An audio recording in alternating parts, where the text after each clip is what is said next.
네, 안녕하세요. 동포세계 김용필입니다. 오늘은 제가 새로운 분위기로 뉴스를 전달해 드리기 위해서 준비를 해봤습니다. 이 카드 뉴스인데요. 이 중국 동포 여러분들과 함께 있는 이 주요 소식 뭐가 있을까, 그것을 한 장의 카드로 정리를 해서 여러분들에게 보여주면서 그 뉴스에 대해서 함께 전해드리고 이야기하는 그런 뉴스가 되겠습니다. 그러면은 오늘 6월 17일 목요일 이 중국 동포와 함께 있는 카드 뉴스 전해드리도록 하겠습니다. 네, 첫 번째 뉴스입니다. 중국 동포 억양 갖고 있지 않은 보이스피싱 조직원 징역 8년. 네, 서울 남부지법이 이 사기, 범죄단체 가입, 범죄단체 활동 혐의로 기소된 김모 씨에게 징역 8년을 선고했다고 15일 밝혔습니다. 징역 8년이면 적지 않은데요. 상당히 이 중형이 선고됐다고 합니다. 그것도 30대, 보니까 33세니 젊은 나이죠. 이 중형을 선고를 했냐 보도록 하겠습니다. 김 씨는 2017년 7월 중국 칭다오로 출국해 지인에게 소개받은 보이스피싱 조직에 가담한 뒤 올해 1월까지 30여 명으로부터 4억 2천여만 원을 뜯어낸 혐의로 재판을 받아왔다고 합니다. 이 재판부의 판결은 보이스피싱으로 피해자들을 속이기 위해서는 중국 동포 억양을 갖고 있지 않은 이 피고인 같은 공범이 필수적이고 중대하다고 말하면서요, 단순히 하위 조직원으로 가담한 것으로 볼 수 없다고 판단을 했습니다. 이어서 이 피해자들의 어려운 처지를 이용하여 이 돈을 편취했을 뿐만 아니라 사칭의 대상이 공공기관 또 금융기관 이런 것을 사칭을 해서 신용까지 훼손했다는 점에서 죄질이 무겁다고 양형 이유를 설명을 했습니다. 김모 씨 33살인데요. 아마 이 중국 동포 억양을 쓰지 않으면서 한국어를 능숙하게 잘하는 조선족 청년이 아닌가 생각이 듭니다. 이 사기 수법을 보니까요, 지금 쓰고 있는 카드론을 갚으면 연이율 3.9%의 마이너스 통장을 개설할 수 있으니 알려준 계좌에 돈을 입금하라, 뭐 이런 수법으로 피해자를 속여서 한 명당 많게는 4,800여만 원에서 적게는 300여만 원을 이렇게 뜯어냈다고 합니다. 우리 보이스피싱에 우리 중국 동포 젊은 사람들이 이렇게 좀 연루되지 않았으면 좋겠는데요. 어쨌든 좀 가슴 아픈 뉴스였습니다. 두 번째 카드 뉴스입니다. 일본 사회 구성원으로 살아가면서 힘들 때 돕는 건 당연한 일. 네, 연합뉴스가 일본 지방자치단체에 마스크 100만 개를 기부한 조선족 학자인 김문학 씨를 소개를 했습니다. 네, 이 학자인데 어디서 이렇게 돈이 있어서 100만 개씩의 마스크를 기부를 했는지 좀 궁금증을 일으키는데요. 김문학 교수는 일본 히로시마현 히로시마시 거주 일융한 국제문화연구원의 원장이기도 한데요. 히로시마시에 코로나19 대형 마스크 20만 장을 기부를 했습니다. 이 앞서서는 5월 30일에는 지바현과 지바현 후나바시에 각각 30만 개와 20만 개를 전달을 했다고 하고요. 6월 말에는 히로시마현에 또 30만 개를 기부할 예정이라고 합니다. 모두 합산하면 한 100만 개로 제일조선족의 일본 마스크 기부로 최대 규모가 될 것 같습니다. 김 원장은 15일 연합뉴스와 인터뷰에서 일본 사회 구성원으로 살아가면서 힘들 때 돕는 건 당연한 일이라고 하면서, 김문학 교수는 중구 선양태생으로요, 조선족 3세인 이고 1991년 일본으로 건너가서 도시샤 대학과 히로시마 대학에서 석박사 학위를 취득을 했습니다. 그래서 일본에서 현재 뭐 교수 등 또 문필가로서 왕성한 활동을 하고 있는데요. 일본의 코로나19 확산이 아주 심각하죠. 이 사흘 말에는 비상사태를 선포하기까지 했다고 하는데요. 가장 큰 문제는 이 마스크 부족 현상이 아주 심각했다고 합니다. 그래서 이 김문학 원장은 중국 청도에 알고 있는 지인 기업인을 통해서 이번 이 마스크 기부를 성사를 시켰다고 밝히고 있습니다. 네, 다음 카드 뉴스. 지역사회의 보답 차원에서 마스크 12만 개를 기부했다는 소식입니다. 역시 그 제1조선족 기업인 소식인데요. 지난 9일 일본 사이타마현을 통해 이 코로나19 예방을 위한 마스크 12만 개를 기부를 했다는 것입니다. 이 기부한 사람은 중국 조선족 출신 기업인 안용수 미키모리 대표입니다. 일본 사마타현 도쿄를 중심으로 아주 수도권의 핵심적인 역할을 하는 지역이고 조선족 동포들이 또 가장 많이 거주하고 있는 지역입니다. 그리고 이 안용수 대표가 첫 발을 디딘 곳이라고 합니다. 현재 이 안용수 대표는 월드옥타 지바지의 부이사장으로도 활동을 하고 있는데요. 이 중국에 14억 명, 일본에 1억 2,600만 명의 인구가 있는데 이곳에 한국의 우수한 제품을 알리고 판매하는 글로벌 경제인이 되고 싶다는 포부를 밝히고 있습니다. 연합뉴스를 보면은 일본에서 창업한 지 6년 만에 매출 1천억 원을 올린 30대 조선족 기업인이라고 이렇게 소개를 했습니다. 2014년도 4월 달에 이 미키모리를 창업을 했는데요. 주로 전자제품과 화장품, 일용품, 건강식품, 측정기계 등을 취급하는 무역회사라고 합니다. 이 온라인 쇼핑몰 6개와 도쿄에서 면세점도 운영하고 있다고 하는데요. 지난해는 한 해 매출액이 92억 엔, 1,020억 원에 이르렀다고 합니다. 36살의 안용수 대표, 참 젊지만은 존경스러운 사람이 아닌가 생각이 듭니다. 이 회사의 이름이 미키모리라고 했잖아요. 이 뜻은 이 나무가 숲으로 성장한다 이런 뜻이라고 합니다. 이 다양한 삶이 행복하게 공존하는 사회를 만들겠다. 이것이 안용수 대표가 갖고 있는 정신이라고 하는데요. 이번 마스크 기부도 그 실천의 일환이라고 설명을 하고 있습니다. 이 안 대표는 지난 11일 이 연합뉴스와의 인터뷰에서 이 지역사회에 보답하는 차원에서 수익 일부를 이 마스크 기증 형식으로 대신했다 이렇게 밝히고 있고요. 앞으로도 이 지역사회의 안정과 발전을 위해서 제2, 제3의 코로나19가 발생하더라도 역할을 다하겠다 이렇게 또 이야기도 하기도 합니다. 이 안용수 대표를 좀 소개를 더 해드리면은 지린성에 있는 그 지린화공대, 그 길림성이죠. 길림화공대를 졸업을 했고요.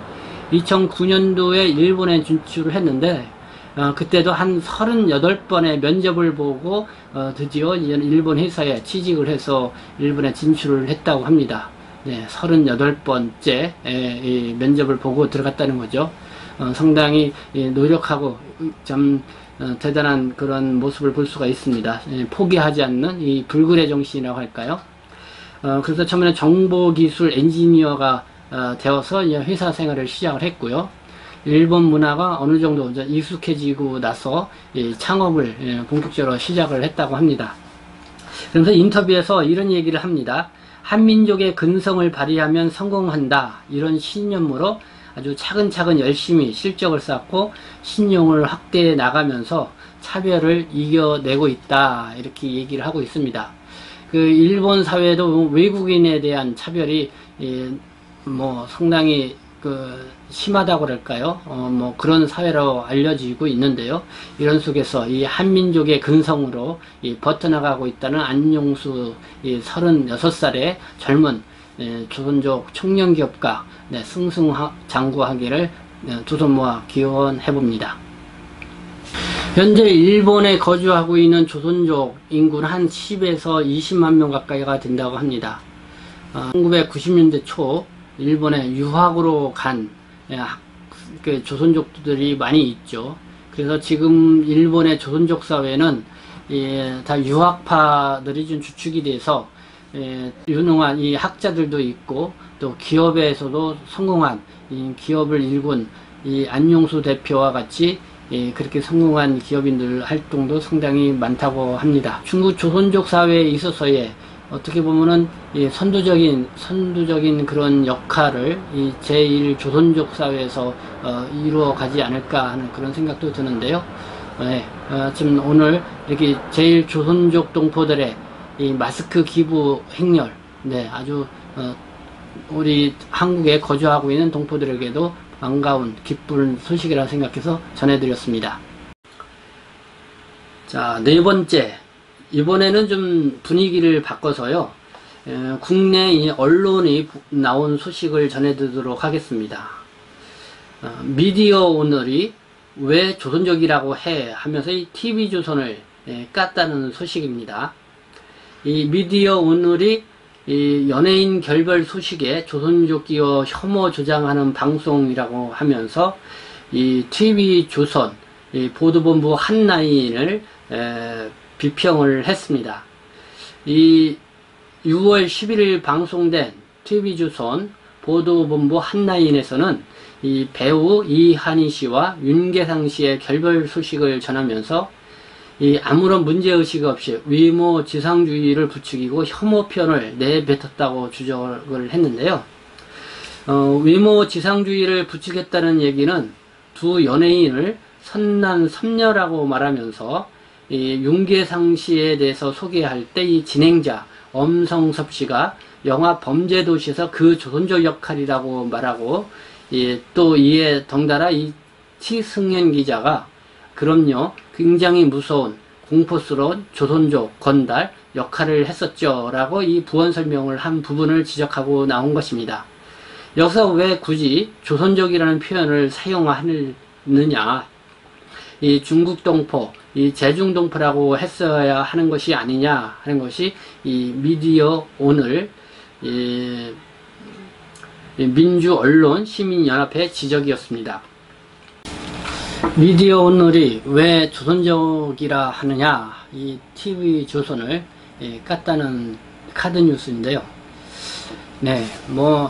이 선남선녀라는 말을 들어보면은, 그러니까 이제 이한희 씨하고 윤계상 씨를 이렇게 이야기를 하면서 두 배우의 굉장히 외모가 뛰어난 선남선녀 이렇게 설명을 했죠.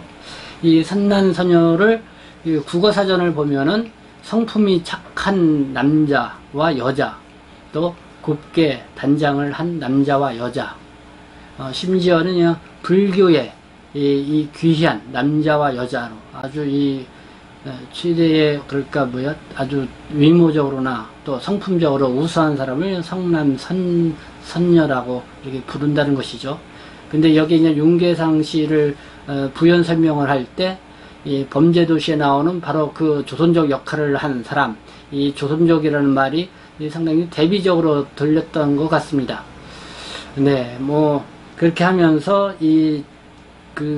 출연한 기자가 굉장히 무서운 공포스러운 조선족 건달 역할을 했었죠 하면서 이 조선족에 대해서 또 이렇게 악의적인 해석을 가질 수 있도록 이미지를 준 것, 이것이 문제이다, 이렇게 미디어 오늘이 지적을 한 것 같습니다. 한편에서 이런 생각을 합니다. 이 조선족, 물론 어떤 환경에서 또 어떤 분위기 속에서 이야기를 했느냐에 따라서도 받아들이는 게 다르게 있지만은, 이 한국인들이 너무 지나치게 이 조선족에 대한 선입견을 갖고 있지 않나 하는 생각이 듭니다. 이 동포들 사회에서는 이 조선족 하면은 자연스럽게 이렇게 쓰고 받아들이고 그렇게 하는데요. 이 한국 사회에서는 아직까지는 이 조선족에 대한 이렇게 선입견들이 높다, 이런 생각이 듭니다. 다음 카드 뉴스입니다. 중국 전문가가 북한의 의도와 행동은 모두 미국을 향한 것이다. 이 뉴스를 다뤄봤는데요. 최근 한 뉴스죠. 이 북한의 김여정에 의해서 남북통일사무소가 폭파되는 그런 일이 어제 있었습니다.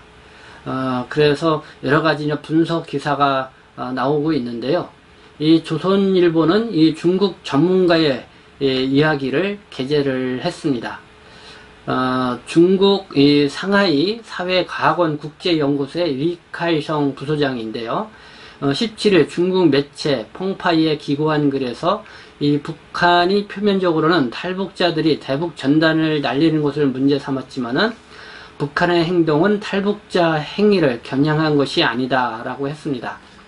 그는 전날 북한의 개성 남북 공동 연락사무소 폭파에 대해서 이 북한은 한국과 대화할 생각이 없고 한국을 때리고 압박하는 것은 수단일 뿐이라면서 이 북한의 의도와 행동은 모두 미국을 향한 것이라고 했습니다. 그러면서 이 문재인 정부의 비무장지대 세계 문화유산 등재, 또 비무장지대 지뢰제거 사업, 이런 것은 평화 구상이 북한에게는, 그냥 이러한 평화 구상이 북한에게는 실질적인 의미가 없다고 보고 있고요. 이 북한은 북핵 문제의 근본 열쇠는 미국이 쥐고 있다는 점을 그냥 간파했다고 이렇게 분석을 했습니다. 그러니까 이 남북 공동 연락사무소를 폭파한 것은 결국은 한국을 겨냥한 것이 아니라 그냥 미국을 겨냥한 것이다, 이런 분석이 되겠습니다. 마지막 카드 뉴스입니다. 이 중국 수도 베이징에서 지난 11일부터 신종 코로나 바이러스 감염증 집단 감염이 발생해서 엿새 동안 확산세가 이어지고요. 누적 확진자가 140명에 육박을 했다고 합니다. 그리고 17일 기준 전날 하루 추가된 신규 확진자만 31명. 그래서 이 완전 종식은 없다. 이 베이징 엿새간 누적 확진자가 이 140명에 육박을 했다고 하면서 아주 비상사태를 이루고 있는데요. 이번 집단 감염은 베이징 펑타구이의 대형 농수산물 시장인 심파디 도매 시장을 중심으로 확산하고 있다고 합니다. 이 베이징시는 확진 판정을 받는 사람들이 늘자 이 시장과 하이맹구에 있는 위치한 시장, 그리고 시청구 멘타오롱넌 채소시장 등을 연달아 봉쇄하고 시장 주변 주택단지 7가지 봉쇄 조치를 했다고 합니다.